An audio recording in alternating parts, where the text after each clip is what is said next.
Opportunity dan needs itu seperti koin dibelah dua. Kita jangan cari opportunity, kita tidak bisa dapat. Opportunity atau needs itu tidak ditunggu, tapi di-grab, dikejar.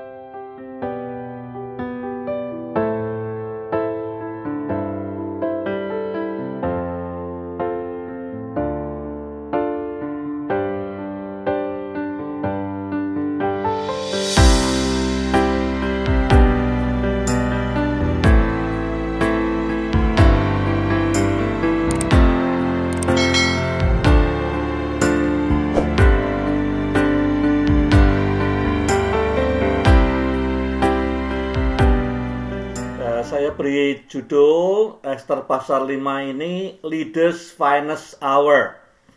Kata-kata ini sering dikaitkan dengan seorang leaders di Inggris, ya, Perdana Menteri zaman Perang Dunia Kedua, namanya Churchill. Pada saat itu Inggris di tengah antara perang atau tidak perang. Churchill yang tadinya tidak terlalu dijagokan akhirnya jadi Perdana Menteri dan dia mengambil keputusan yang penting di masa yang paling genting, yang paling krisis. Mereka sebut itu, krisis itu merupakan his finest hour dalam kepemimpinannya. Nomor 1, leadership dengan opportunity. Opportunity itu buat leadership seperti busur panah, seperti landasan pacu. Kalau kita bisa menangkap opportunity, kita diluncurkan ke depan. Dampak hidup kita, kepemimpinan kita. Kalau di dunia bisnis juga semua orang cari opportunity.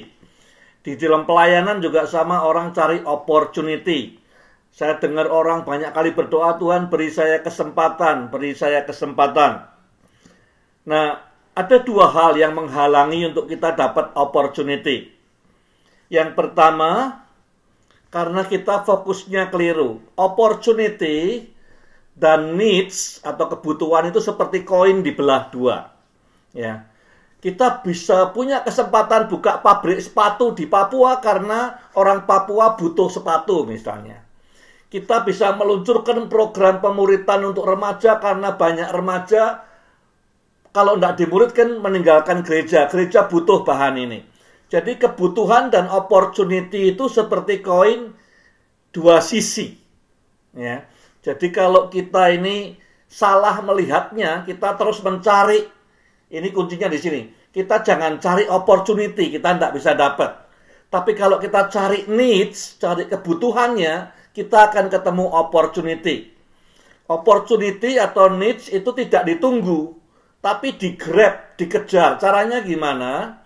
Lihat masyarakat sekitar kita, entah di sekolah, entah di kantor, entah di bangsa, entah di kampung, entah di mana saja. Ya. Kemudian seperti seorang ahli kesehatan megang pulsa tangannya. Tapi bukan pulsa kesehatan, tapi pulsa kebutuhan. Kalau kita tiap hari bisa megang pulsa kebutuhan keluarga kita, pulsa kebutuhan masyarakat, pulsa kebutuhan bangsa, dan segala macam. Kalau kita bisa menangkap kebutuhan, maka di balik kebutuhan itu ada kesempatan yang luar biasa. Banyak orang carinya kesempatan, tidak dapat kesempatan. Saudara mau bisnis, saudara mau mimpin gereja, saudara mau pelayanan, jangan nyarinya kesempatan, carinya kebutuhan. Ya. Kebutuhan yang ditangkap, di baliknya ada kesempatan yang luar biasa. Kesalahan kedua, kenapa orang tidak dapat kesempatan? Karena panah leadership-nya arahnya ke dalam, tidak keluar. Ya, saya lihat kebutuhan, tapi kebutuhan saya sendiri, bukan kebutuhan orang di sekitar saya. Jadi dua hal yang menyebabkan kita tidak bisa diluncurkan oleh opportunity, ya, di landasan pacu atau oleh busur panah. Satu, karena kita salah ngelihat. Yang kita cari semua kesempatan, padahal harusnya kita lihat kebutuhan, di balik kebutuhan itu ada kesempatan yang luar biasa. Seperti Ester, dia lihat kebutuhan bangsanya, maka ada kesempatan di balik itu. Kesempatan untuk kemudian menjadi pemimpin yang merubah sejarah. Kalau dia cari kesempatan terus, mungkin tidak ada kesempatan. Lihat kebutuhan di sekitar kita, lihat kebutuhan di masyarakat, di keluarga, dimanapun juga. Maka di balik itu ada kesempatan, atau opportunity. Poin berikutnya, tidak ada opportunity yang tidak ada resikonya. Semakin besar kebutuhannya, semakin besar resikonya. Ya, tapi itu menghasilkan opportunity yang besar. Pertanyaannya untuk slide pertama ini, saudara mungkin sudah lihat banyak kebutuhan di sekitarmu. Ya.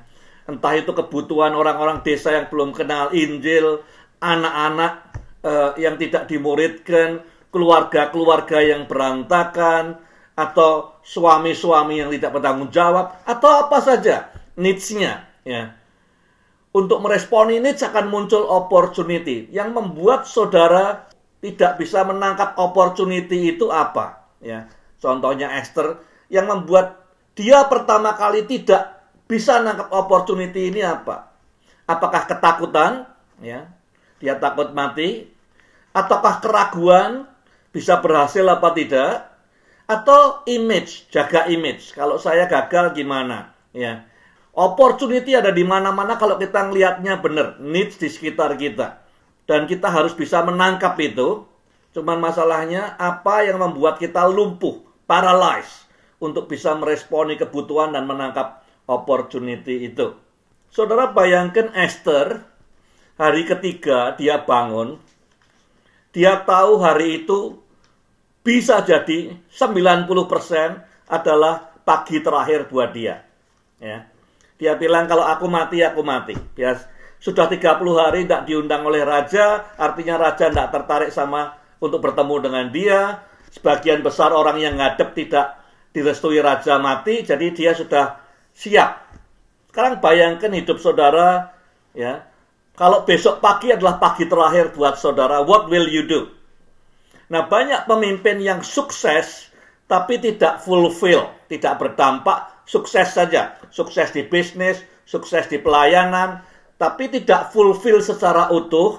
Pada akhir hidupnya, pada masa tuanya, ya, atau sebelum mati, dia berkata begini, seandainya dulu saya ngerti, saya akan spend lebih banyak waktu dengan orang-orang yang penting dalam hidup saya. Suami, istri, anak-anak, Tuhan.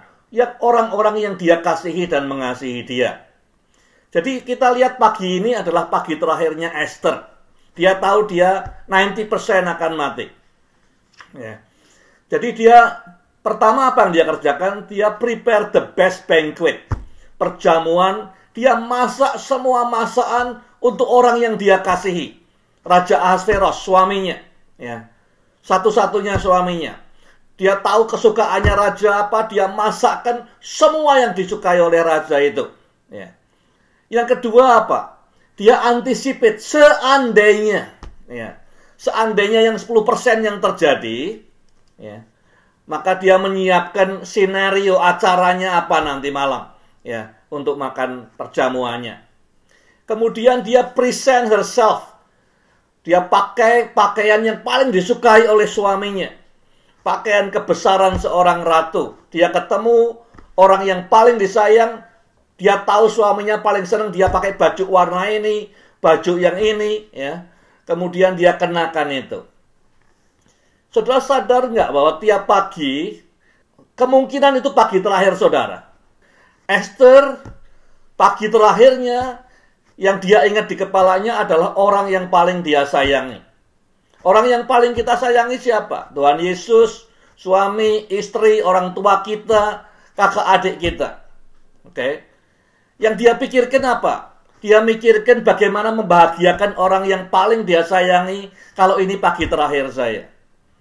Dia mempresentasikan dirinya memakai pakaian yang paling disukai oleh orang yang dia sayangi. Nah, kalau seandainya kita berpikir seperti Esther, kalau kita tiap pagi berpikir ini pagi terakhir saya, apa yang paling disukai Tuhan? Pakaian apa spiritually, secara rohani yang saya kenakan, yang akan membuat Tuhan bahagia? Atau kalau tidak Tuhan saja, juga suami kita, istri kita, anak kita, orang tua kita, the people that we love the most. Kalau kita tidak tiap hari create habit, this is my last morning, kemudian hari kita akan menyesal. Aduh, harusnya saya spend more time dengan Tuhan. spend more time dengan istri, dengan suami, dengan anak, dan segala macam. Yang terakhir, walaupun takut, gemetar ngadep raja, but move on. That's the last legacy. Dalam hidup kita banyak kali ngalami seperti ini, ya. Mungkin khawatir, tapi tetap move on. Karena ada mission dalam hidup kita, karena ada panggilan Allah dalam kehidupan kita. Ingat, tomorrow morning can be our last morning. Apa yang kita pikirkan pagi hari, kita belajar dari Esther, mikirkan orang yang paling kita kasihi. Itu Tuhan Yesus, itu Allah Bapa, itu suami, istri, anak, orang tua. Yang pertama, what can I do to make him happy? God happy, husband, wife, children happy. Yang kedua, how do I present myself? Menyajikan hidup saya sedemikian rupa sehingga enak dipandang oleh Tuhan, enak dipandang oleh suami, istri, anak, dan sebagainya. Kita mungkin takut menghadapi sesuatu hari ini, but move on. Karena ada janji Tuhan, karena ada panggilan Tuhan. Yang ketiga, apa yang dijawab Tuhan untuk Esther itu luar biasa. Dia doa, puasa 3 hari seluruh bangsa itu. Yang diberikan Tuhan satu courage. Courage bukan berarti tidak ada takutnya. Takut tapi tetap move on, itu courage. Ya. Yang kedua, favor. Favor itu jauh lebih daripada blessing. Tapi hal-hal yang tidak layak dia terima. Yang dia tidak pantas terima, tapi dia terima karena favornya Tuhan. Dan yang ketiga, yang dia terima, discernment. 3 hal ini, kalau Tuhan berikan pada saudara, saudara aman sampai finishing well. Ya. Courage, favor, and discernment. Ya, kalau kita doa itu aja, dan Tuhan janjikan itu, pemimpin manapun akan selesai dengan kuat. Finish strong. Sekarang saya bicara soal discernment, soal timing. Bisa saja, saya sudah berpikir Esther bisa punya penasehat-penasehat yang bilang, sekarang ini adalah bulan Nisan, itu bulan yang pertama di tanggalan Ibrani. Waktu surat dibuat oleh si Haman, ya, tanda tangan sama raja, tanggal 13 bulan Nisan. Pelaksanaannya, pembunuhannya Israel itu nanti bulan 12. Ya, bulan 12 tanggal 13. Jadi masih ada 11 bulan lagi. Pertanyaannya, ngapain kamu kok mau ngerjain sekarang? Kenapa ndak nunggu nanti raja manggil kamu? Kan ada 11 bulan lagi. Kenapa harus sekarang? Itu the discernment of time. Banyak mungkin penasihat yang mengatakan, ya ndak bijaksana dong, kamu aja punya banyak waktu, kenapa tergesa-gesa dan segala macam. Argumentasi yang kedua, waktu dia mulai masuk, ya, kemudian dikatakan raja berkenan pada dia, terus langsung ditanya, bilang aja kamu minta apa, setengah kerajaan tak kasih. Esther tidak menyampaikan apa yang sungguhnya dia mau sampaikan, dia bilang, datanglah ke perjamuan. Nanti malam ditanya lagi, dia juga bilang datang lagi ke perjamuan. Why? Kenapa enggak sampaikan aja? Bukankah ini urgent? Ini krisis. Yang ketiga, ini krisis begitu besar. Kenapa enggak adakan doa puasa 10 hari atau 21 hari atau 40 hari? Kenapa kok cuma 3 hari? Apa itu dari Tuhan? Nah, saudara tahu, Esther ini diberi Tuhan discernment. Yang pertama discernmentnya adalah menentukan 3 hari puasa. Nisan bulan pertama tanggal 13, surat perintahnya itu dikeluarkan. Tanggal 15 atau hari ketiga, pas dia menghadap raja, itu artinya bulan Nisan tanggal 15. Ya, hari ketiga. Harinya orang Yahudi mulainya sore hari, bukan pagi hari. Jam 6 sore baru mulai, karena lunar. Ya. Tanggal 15 sore mulai, tanggal 15 bulan Nisan, itu adalah hari pertama Hari Raya Paskah. Hari Raya Paskah, malam pertama tanggal 15, semua orang Israel harus makan bersama keluarganya, roti tidak beragi. Harus. Tidak boleh puasa. Ya. Tapi Esther sengaja ambil tanggal 15 malam puasa semua. Ya, artinya this is very big issue. Dia tidak mau berdiri sendiri, dia mau seluruh bangsa ingat. Ya. Dulu Paskah itu dirayakan karena semua anak sulung Mesir mati, tapi anak sulungnya Israel hidup. Jadi kita menerima ini anugerah Tuhan. Tuhan berjanji bangsa ini jadi berkat buat bangsa lain. Kalau tidak diselamatkan Tuhan, ya, maka rencana Tuhan akan habis di sini. Jadi sengaja Esther milih hari Paskah yang seharusnya tidak boleh puasa malamnya. Dia bilang 3 hari tidak makan, tidak minum. Sehingga orang bisa merenungkan kembali dengan harapan ada revival. Kembali ke panggilan yang semula. Yaitu pada saat Paskah pertama kali dicanangkan. Waktu mereka keluar dari Mesir. Penebusan, pertobatan, kembali ke cinta semula. Kembali ke pertobatan awal. Kembali ke panggilan semula. Ya. Itu yang diharapkan oleh Esther. Kemudian pagi-pagi sekali, tanggal 15, sementara orang semua masih berdoa semua, dia kemudian masuk dan menghadap. Dia lihat situasi, ya. Dia rasa discernment-nya bilang, this is not the time yet untuk share kebutuhannya. Jadi dia undang, dan seterusnya seperti itu. Ada dari Amsal 25:11, kata-kata yang diucapkan tepat pada waktunya, itu seperti apel emas di atas pinggan atau nampan perak. Nah, saya belajar dari Esther cara berkomunikasi yang strategis. Bukan soal kata-katanya. Ya. Ini buat kita semua bisa. Cara belajar berkomunikasi dengan strategis. Pertama, dikawal dengan doa. Ribuan orang sembahyang, ya, sebelum dia ngomong apa-apa supaya Tuhan ikut campur dalam komunikasi ini. Yang kedua, dia tahu taste-nya Raja Ahasveros. Dia berpakaian dengan pakaian kebesaran kesukaannya Raja Ahasveros. Jadi pandangannya itu membuat kesannya sudah masuk. Jadi dia present dengan respectful, best possible way. Yang ketiga, no rush. Focus on the audience. Kalau dia rush, begitu ditawari langsung dia bilang macam-macam tentang Haman, tentang ini itu, mungkin dia akan gagal. Jadi fokusnya bukan di problemnya, fokusnya di audiensnya. Penting dalam komunikasi. Fokusnya kepada yang diajak bicara, bukan pada isunya. Yang keempat, set the environment.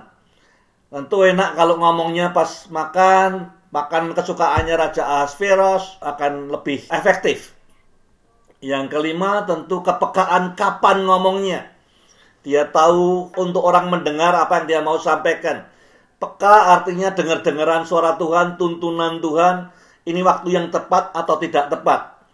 Terlambat juga tidak bagus, kecepatan juga tidak bagus. Dan yang kelima, build the momentum through strategic curiosity. Dengan cara dia, saya kira intentional, tapi juga kepekaan membuat Raja Ahasveros kemudian tidak bisa tidur malamnya itu. Ya. Raja Ahasveros tidak bisa tidur, akhirnya dia baca-baca diary-nya dia.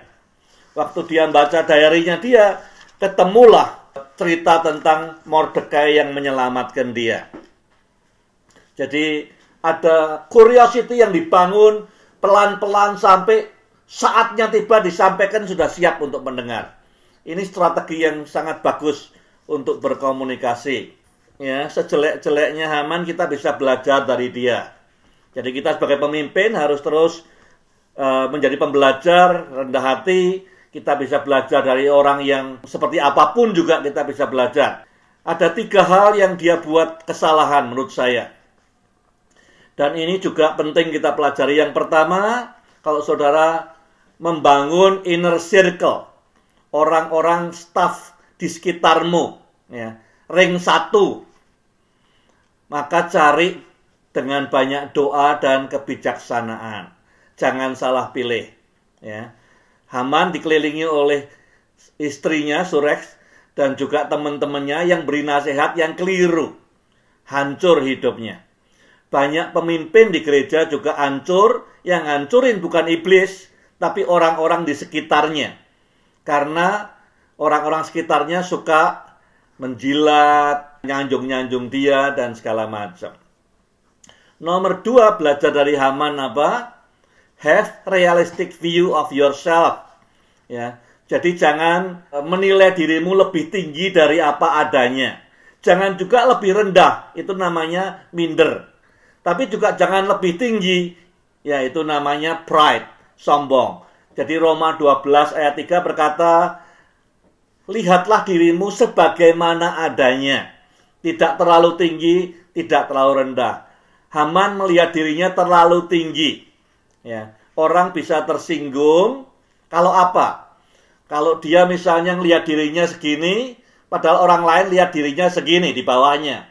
Maka dia bisa merasa dia direndahkan. Jangan cuma bicara Haman. Saya juga pernah, saudara juga pernah. Ngukurnya segitu, orang lain lihatnya segitu. Aduh sakitnya kalau mendengar pendapatnya orang lain. Ya. Jadi semua kita pernah mengalami pandangan orang kepada kita tidak setinggi yang kita harapkan. Hal yang nyata dalam kehidupan kita. How do we handle that? Tidak hanya Haman yang hadapi itu. Seringkali saya lihat banyak kita nyalakan dia yang senang dipuji, pride dan segala macam. Sesungguhnya ada yang natural juga di Haman yang kita punya juga, yaitu ya kadang-kadang kita melihat diri kita lebih daripada apa yang orang lihat kita. Alkitab bilang, lihatlah orang lain lebih daripada dirimu sendiri, lebih penting dari dirimu sendiri. Tapi seringkali kita melihat diri kita agak lebih daripada ukuran kita. Yang ketiga, yang terakhir, hati-hati ya. Haman ini kehilangan pertahanannya waktu dia dipuji-puji. Kalau saudara dari Jawa pernah belajar Honocoroko, kata huruf-huruf Jawa itu dikatakan kalau dia hurufnya dipangku, maka menjadi konsonan, mati, tidak ada suaranya. Jadi sama ini filsafatnya, kalau orang biasanya disanjung-sanjung, pertahanannya hilang. Jadi kemudian dia bisa jatuh dengan mudah. Jadi kalau sudah dekat dengan orang yang gampang, sering banyak gula-gulanya sekitar saudara, hati-hati.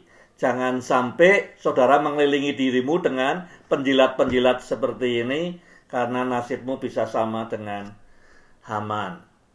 Nah, untuk diskusi nanti pertanyaannya ini.